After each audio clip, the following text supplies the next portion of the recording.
મનરેગા યોજના હેઠળ ભરૂચ જિલ્લામાં જે કામો થયા હતા એ કામોમાં કોઈ ગેરરીતિ થઈ હતી એવી રજૂઆતના આધારે ડીડીઓ શ્રી ભરૂચે એક પ્રાથમિક ઇન્કવાયરી કરી હતી. આ પ્રાથમિક ઇન્કવાયરીમાં એમને શંકાસ્પદ વસ્તુઓ જાણવામાં આવી અને 56 ગામો પૈકી 11 ગામમાં પ્રાથમિક ઇન્કવાયરી કરવામાં આવી ત્યારે તેમને ગેરરીતિ થયાનું પ્રાથમિક દ્રષ્ટિએ જણાવ્યું. ત્યારબાદ ઇન્ચાર્જ ડીઆરડીએ ભરૂચ દ્વારા આ રિપોર્ટના આધારે એક પોલીસ ફરિયાદ દાખલ કરવામાં આવી. પોલીસ ફરિયાદ ભરૂચના એ ડિવિઝન પોલીસ સ્ટેશનમાં દાખલ કરવામાં આવી અને આ તપાસ શરૂ કરી ત્યારે તપાસ વિસ્તૃત હતી અને ઘણી બધી જગ્યાઓ કવર કરતી હતી ભરૂચ જિલ્લાની, એટલે એક તપાસ ટીમની રચના કરવામાં આવી હતી. તપાસ કરવામાં આવી રહી છે અને RM વસાવા એ પોતે તપાસનીશ અધિકારી છે. તપાસ ટીમે જ્યારે તપાસ શરૂ કરી ત્યારે ઘણા બધા કર્મચારીઓના નિવેદન લેવામાં આવ્યા. તલાટી, સરપંચ, આઉટસોર્સના કર્મચારીઓ, જે લોકોએ મટીરિયલ સપ્લાય કર્યું હતું તે ઉપરાંત જે લોકોના જોબ કાર્ડ બન્યા હતા કામ કરવાના, એ તમામનો નિવેદનો લેવામાં આવ્યા હતા અને ઊંડાણપૂર્વક તપાસના અંતે પોલીસને પ્રાથમિક દ્રષ્ટિએ એવું જણાવ્યું કે આમાં ઘણું બધું ખોટું થયું છે. તપાસ ડિટેલમાં જતા ખબર પડી કે બે એજન્સીને આ કોન્ટ્રાક્ટ મળ્યો હતો, મુરલીધર એજન્સી અને જલારામ એજન્સી. આ બંને એજન્સીઓને મટીરિયલ સપ્લાય કરવાનું હતું અને કામ પૂરું કરવાનું હતું. તપાસ કરી ત્યારે ખબર પડી કે આ કામ પણ પૂરું નથી થયું. જેટલું કામ કર્યું છે એ પ્રોપર કામ નથી કર્યું. મટીરિયલ સપ્લાય જે કરવાનું હતું એ પણ નથી કર્યું અને જે 60-40 નો ratio material supply is to labour એ પણ મેન્ટેન નથી કર્યો. તેમ છતાં 56 ગામોમાં ખોટા બિલો રજૂ કરી અને સરકારી નાણાંની ઉચાપત કરી છે. ખોટા જોબ કાર્ડ બનાવવામાં આવ્યા છે. ગરીબ માણસો જે લોકોને મજૂરી દર્શાવી એ લોકોના અકાઉન્ટ ખોલાવવામાં આવ્યા અને સરકારી નાણાં એ અકાઉન્ટમાં ટ્રાન્સફર કરી મુરલીધર એજન્સી અને જલારામ એજન્સીના પ્રોપ્રાઇટરોએ આ નાણાં પોતાના અકાઉન્ટમાં લઈ લીધા.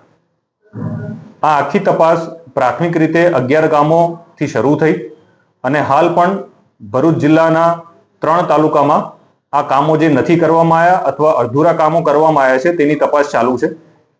અને તપાસ દરમિયાન એવું જાણવા મળ્યું કે આ જે બે એજન્સીના જે નામ છે એ નામ કાગળ ઉપર પ્રોપ્રાઇટર બીજા છે, પરંતુ તેના મેઇન સ્ટેક હોલ્ડર્સને જે મેઇન પૈસા લઈ જતા એ હીરા જોટવા અને અન્ય લોકો છે.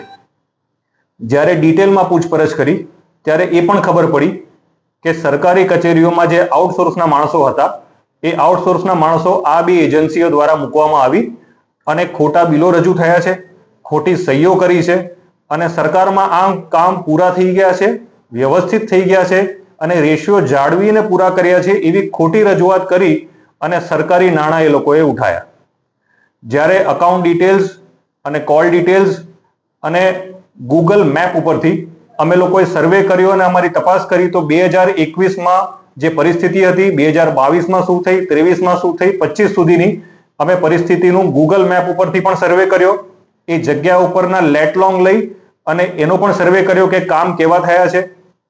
ઉપરાંત જે રીતે પ્રોસેસ પૂરી કરી સરકારી કચેરીને ડીડીઓ ઓફિસથી અંદર અમે ડોક્યુમેન્ટ્સ ભેગા કર્યા, એ લોકોના બેંક અકાઉન્ટ ડિટેલ લેવામાં આવ્યા, એ લોકોના ઇન્ટર કોન્ટેક્ટ શું હતા એ ખબર પડી, એ લોકોના આઉટસોર્સના માણસો કયા વિસ્તારના હતા અને કેટલા એક્સપિરિયન્સ હતા એ ડિટેલ લીધી અને એના અંતે અમારી તપાસ ટીમે નિષ્કર્ષ ઉપર આવી કે આમાં જલારામ એજન્સી અને મુરલીધર એજન્સીની પાછળ પણ ઘણા લોકો છે કે જે સંડોવાયેલા છે અને જે લોકોએ આ સરકારી નાણાંની ઉચાપત કરીને પોતાના વપરાશ માટે આ પૈસા રૂપિયા લીધા છે.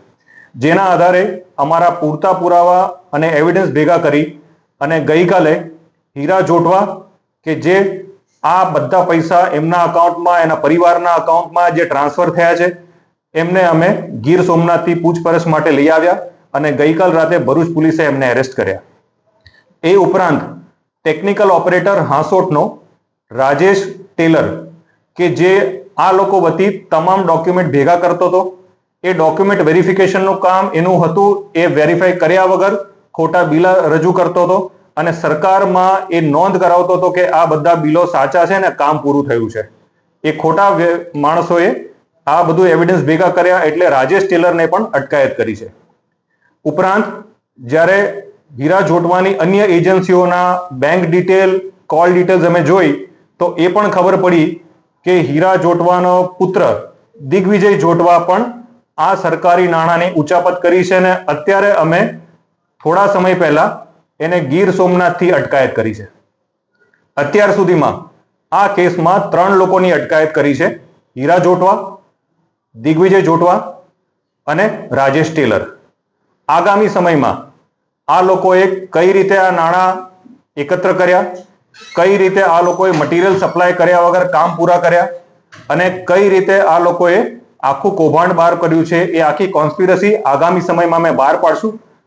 અને અન્ય આરોપી જે આ લોકો સંડોવાયેલા છે, એજન્સીઓના બંને માણસો આરોપી છે જ, એ ઉપરાંત કોણે કોણે આને સપોર્ટ કર્યો છે, છેક નીચેથી લઈને ઉપર સુધી કેટલા લોકો ઇન્વોલ્વ છે, એ તમામની પૂછપરછ કરી અને એ લોકોની ગુનાહિત કૃત્ય સામે આવશે તો એ લોકોની અટકાયત કરીશું. સર, અત્યાર સુધીની તપાસમાં કૌભાંડનો વ્યાપ કેટલો મોટો થઈ શકે છે અને ક્યાંથી થઈ શકે છે? હાલ પૂરતું ડીડીઓ શ્રી ભરૂચે 3 તાલુકાની ડિટેલ્સ આપી છે.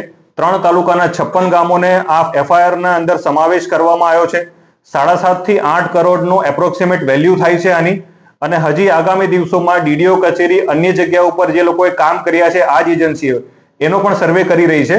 એ કચેરી દ્વારા જે ડિટેલ અમને આપવામાં આવશે અને બીજા તાલુકાનો ઇન્વોલ્વમેન્ટ હશે તો એનો વ્યાપ એ કક્ષામાં પણ આગળ વધશે.